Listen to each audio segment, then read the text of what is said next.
भूरी भाई, सबसे पहले तो झाबुआ लाइव की टीम की तरफ से आपको बहुत बहुत बधाई कि आप हमारे झाबुआ जैसे ट्राइबल जिले, आदिवासी जिले से होकर आपने देश दुनिया में पिथौरा कला को स्थापित किया।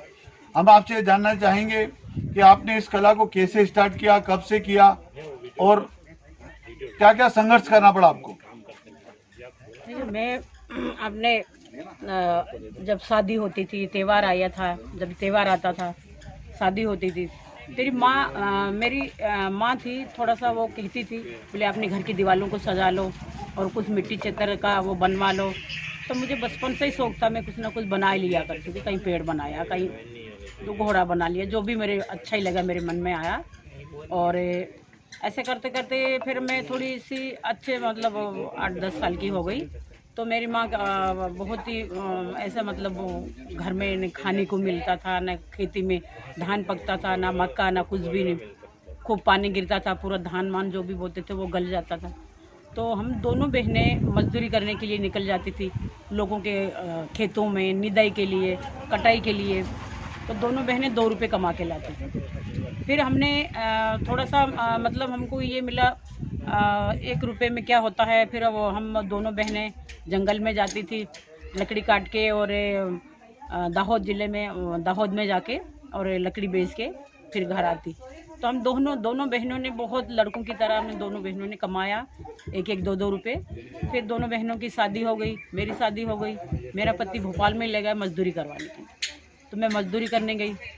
तो ये मेरी अपनी कला वहाँ से भारत भवन से एक स्वामी जी के कहने पर मैंने शुरुआत की, और रंग कलर ब्रूश से मैंने भारत भवन में से ही शुरुआत की। और करते करते करते अपनी मजदूरी भी करती गई, अपने गांव में आके खेती बाड़ी का भी काम करती गई। और उन्होंने कभी 5 दिन बनवाया, कभी 10 दिन बनवाया, तो वो पेंटिंग भी बनाती गई मैं। मुझे ऐसा नहीं लगा कि मुझे हमेशा ही ये पेंटिंग बनाने को मिलेगा, लेकिन मैंने अपने अंदर से ये भी नहीं मुझे लगा, मैं अपना मजदूरी भी करती गई और खेती का काम भी करती गई। और फिर भोपाल में जाती थी, तो भोपाल में फिर स्वामी जी कहता था आपको आपसे और बनवाना है। तो उन्होंने धीरे धीरे धीरे धीरे कुछ काम 20-20 में 10 दिन का 5 दिन का ऐसे देते गए। तो मैं थोड़ा सा मेरे को ये करने के लिए कठिन तो लगा, डरते डरते। वो बहुत ही ऐसे ही बड़े बड़े बाल वाले थे, और बात करने में डरती थी मैं।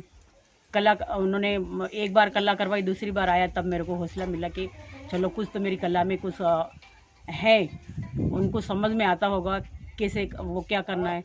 तो मैं अपने भारत भवन से ये रंग कलर से ब्रूश से अपनी कला को आज यहाँ तक लाई हूँ। और मैंने ढेर सारे मेरे को ऊपर वाले और सब लोगों के आशीर्वाद से मैंने अवार्ड भी ले लिए हैं।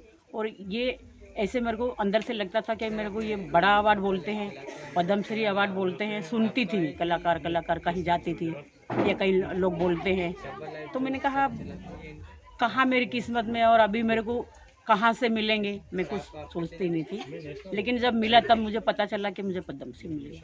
आपको पद्मश्री मिला तो आपको कैसा लगा। मुझे बहुत अच्छा लगा है। और सब मेरे अपने जो परिवार हैं, मेरे भाई भाभी, मेरे अपने ही ससुराल वाले सब खुश हैं। बहुत अच्छा लगा मुझे इतना बड़ा अवार्ड अच्छा मिलने। भूरी भाई, आप ये बताइए कि आपने डायरेक्ट कलर किया कि आपने मिट्टी और भी कला सब शुरू में तो मिट्टी कलर से ही मैंने बनाया। मिट्टी कलर अपने घर की दीवारों पर लिया करती थी, अपने हाथ के कलर लेना था तो मैं मिट्टी का तवा जो है उसको खरूच के काला कलर ले लिया करती थी। पीली मिट्टी और लाल मिट्टी खड़ी, ये अपने मन से ही कलर बना लिया करती अपने हाथों से। भूरी भाई, अभी तक तो ये आपकी जीवित है, क्या आप हमारे आदिवासी जनजाति भाइयों के लिए इस कला को जीवित रखेंगे या उनके लिए कुछ कहेंगे जो इस कला को करना चाहेंगे। उनके लिए मैं ये कहना चाहती हूँ कि भाई मैं एक मजदूरी करने निकली थी, वो जो मुझे पता नहीं था, लेकिन मैंने आज यहाँ तक मैं पहुँची हूँ।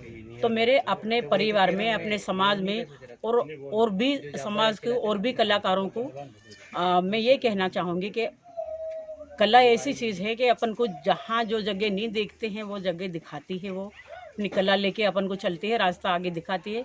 तो ऐसे ही ये कला को आगे बढ़ाते रहो।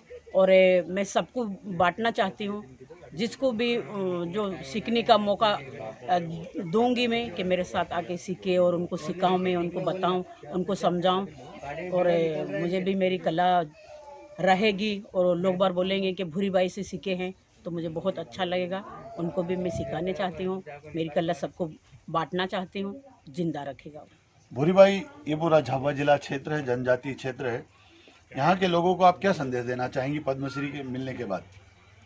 यहाँ के लोगों को तो मैं बहुत बहुत उनको मेरी तरफ से मैं धन्यवाद देना चाहती हूँ कि मेरे को जो लोग फ़ोन करके बोलते हैं कि जिला झाबुआ में से बोल रहे हैं, यहाँ कहीं पिटोल से बोल रहे हैं, कहीं से बोल रहे हैं, तो मुझे बहुत अच्छा ही लगता है कि चलो एक मुझे कोई पहचानता नहीं था। और जब मैं कोशिश थी मेरी पढ़ने की, लेकिन उस समय हमारे झाबुआ जिला में जंगल इतने बड़े थे और घने जंगल थे, स्कूलें नहीं थी, कहीं पढ़ नहीं पाई। लेकिन मैं अभी अंगूठा छाप हूँ कि कैसे मैंने अपनी कला को सब अपने ज़िले में और ज़िला झाबुआ में सब सुन के मुझे धन्यवाद देते हैं। मुझे बहुत खुशी होती है, बहुत अच्छा लगता है।